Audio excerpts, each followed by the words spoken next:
Let me bring her up. And everybody.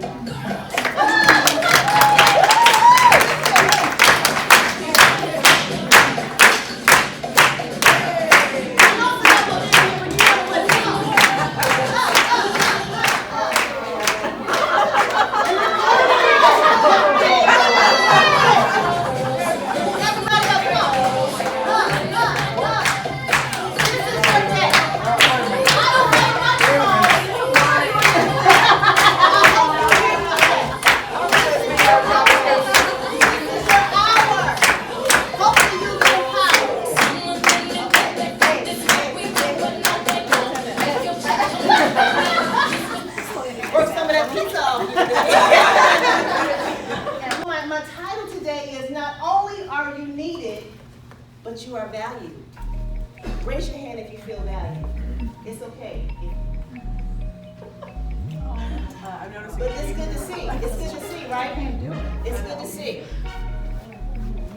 So before we get started, this is gonna be good.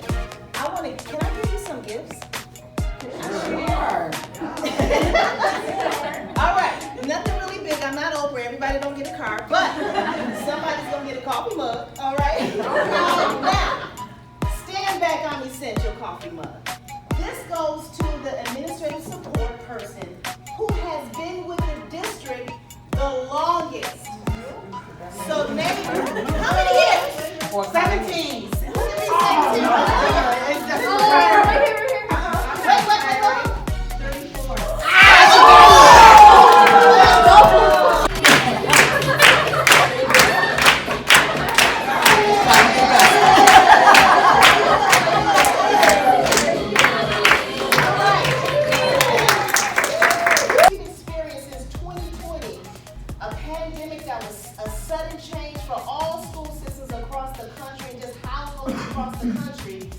Here you are, clerical, receptionist, secretary, you're still having the demand to what? Meet the mission and make sure that it is possible for students, right? So when I saw this picture, I thought about, oh my goodness, this is you. This is you. I mean, I don't know what you're suspended from, but this is you still making it possible. The mission, so we understand, a mission in any school district and organization, it brings together people for a common cause. It makes sure that whatever other suggestion that is out there, it's not going to stray away from why we are here. That's why you have a mission, part of a global community. Like, that's a heavy mission. You're sending people out into the whole world, and we want students to feel proud that they were launched from District 219. This is a heavy mission, and it's especially heavy when you have a situation that we just experienced and are experiencing, such as a pandemic in COVID-19. So when I think about what you do, when I think about education system, when I think about teaching and instructing and pouring into people and building systems, you think about a bridge. This is a beam bridge. Now, I took my little, but let's go with it. This is you, all right? This is every role that is considered a support to the vision, to the mission. But oftentimes when we're driving and we look at a bridge, we don't acknowledge what's supporting the crossway. We only see the walkway. We only see from point A to point B. So the mission of District 219, when you're coming together at the beginning of a school year and you're developing and building systems and curriculums and you're supporting administrative staff and leadership, their goal is to take student A from point A and bring him over to point B or Z or whatever you want to call it. This is graduation completion. So you're the support. You turn into advice. You turn into guidance. You turn into help. You're not just behind a computer screen putting together emails, X, Y, and Z. You are also serving as a counselor sometimes when you don't want to be. Because under that bullet point when you signed up for your position and you saw that the position was vacant and you saw, okay, all these different bullet points, I want you to multitask, I want you to be able to contact people, I want you to be able to email, and then that last bullet point where it says, in other duties as assigned,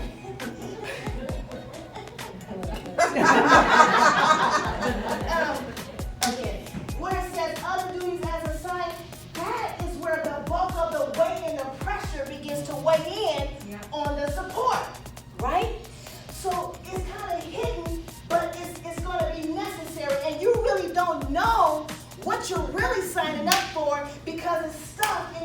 last bullet point. So what happens is, we started there, but we're here. What happened? Well, that last bullet point, right? Other duties as assigned. It was the weight of what they was asking me to do, and they really don't understand that this is a lot, and I only have so many hours in a day to operate in the spirit of excellence, to operate in my full potential, and then all of a sudden, the more you give out, the less you're gonna, it's like your car, right? It's like the gas you utilize. We are here to help students go from point A to point B. And that means we're here to give them knowledge. Education is about matching them to their purpose, and their purpose is their career. And I like to consider your career is your C-A-R, your career. That means that we are positioning students to be mobile and move, because that's what cars do. Cars move. They take us from point A to point B. The school system takes you from point A to point B. Systems and curriculums and education and networking internally, it takes you to point A to point B. But the student can't go from point A to point B when everything is pressured and on the support system, right? It's not, no, you don't leave your feelings at the door, because if you leave feelings at home and you say, this is all about business, then you're gonna sound like a robot and you're gonna operate like this. Good morning, how are you? Honey, how are you? And so you don't want that. You want to make sure that we bring your whole self to your job and to your position, because at the end of the day, you signed up for it. Support turned into, now you're a cold construction worker. This is you. You're deconstructing old systems and you're rebuilding new systems that work.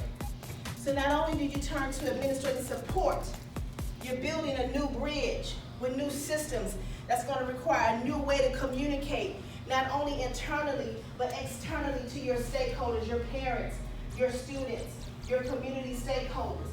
Oh, me, this is your He had his feet out, okay? I was guilty. This is me. I haven't had on heels since 2019. I've been rocking in my Nikes, and I'm like, oh my goodness. So was this you? Raise your hand if you did Zoom in your pajamas. Just come on, yes. Oh, you said, you can testify that this is, okay? This is me with audio on. And all of a sudden people say, well, turn your camera on. And then you have to transition. This was our season from 2020 to even now, right? We had to transition. I've been speaking virtually. This is my first time since 2019 speaking back in person. So I told April I'm kind of nervous because, things have changed. But with work and so many things that you're doing, it's difficult to when you're buried, it's difficult to understand the value of what you bring to the bigger picture. And it's difficult to understand that when you don't show up, the picture is incomplete. Even if you physically show up, but you don't show up, you ever been there? You ever physically show up? Good morning, I'm not here. You show up, but you don't show up. And when you don't show up, the whole picture is not what it needs to be. Is this somebody in this room? Oh. See, even the dog is wondering, how are we going to do this, okay? Because how do you cope with a crazy workload, 8 hours in a day? You got your cape on, but really you got 16 hours of work to do in that day.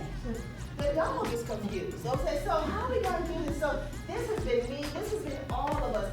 How do you avoid burnout? Let's talk about, raise your hand if you like money. I don't like that. All right, and normally, and this is the thing, I would normally give away a $100 bill, but I didn't have it on me. I can go to the gas station and get it out, but I would normally give it away.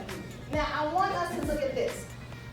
Recognizing your value as an act of self-love, all right? So, in your busy day, when you come to work and you got all these different things you need to do, either two things is going to happen to you throughout that day. Either you're going to appreciate or depreciate. Laid out here. Number one, everything down here is all about appreciating and loving yourself, even if you're busy. I don't care how busy you are, all right? It's about a decision, okay? Number one, carve out at least 1 hour in the day for yourself? Raise your hand if you do this. Okay, so the majority of the room, I'm going to guess that you're exhausted. Yep, I don't care what you say. You're exhausted. You know what? You have other roles. Some of your fathers, mothers, your wives, you're exhausted.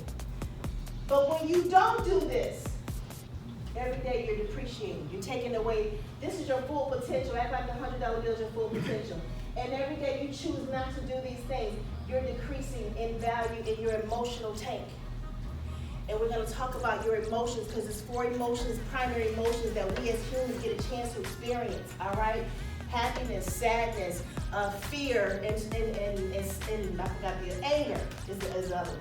We're going to talk about the outcome of those things and how that can play a tribute in your role when you come to work. Tell me, I need somebody to take their lunch break without guilt. Raise your hand if you take your lunch break every day. Man, listen. Put this as a t-shirt. Take your lunch break without guilt. Okay, one person who's bold, who didn't raise their hand. Why don't you take your lunch break? Too busy. Did I hear you say? No. Oh. Too busy. Who else? Who else didn't raise their hand who want to be bold and tell me why they don't take their lunch break? Tired.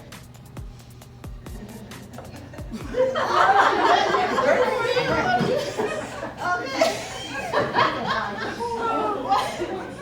Yeah. Sometimes I actually forget because I go through the day and I don't even walk away from my desk. I Yep. get in the morning. I think that's Tired. I forget. What'd you say?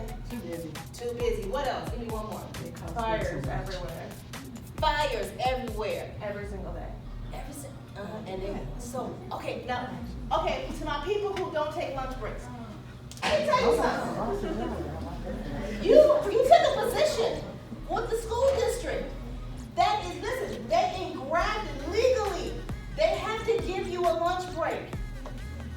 You should take your lunch break. Remember when we started with the bullet points of responsibilities. Everything you're probably saying to me right now is in that last bullet point. Additional duties as assigned, and it's an overload.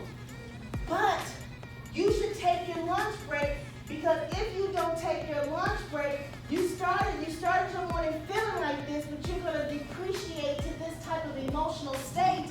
And then now what? Now you're operating and you're irritated. Let's go to the next one. Amen. Ooh. So we do a green table talk, okay? We're not doing red. So this is a green table talk.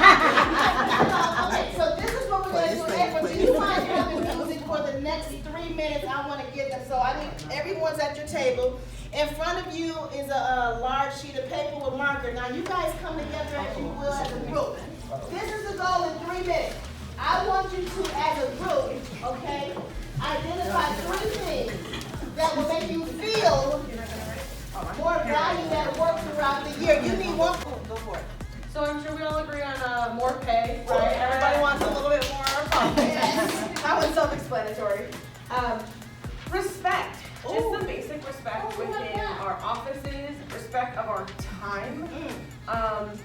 Part of why I don't take a lunch break is because they will come find me. If they need something right that second, they will hunt me down in the school wherever they can find me. So they need to respect our time and what we do, because I don't think a lot of them even have a scope of what we're all really doing.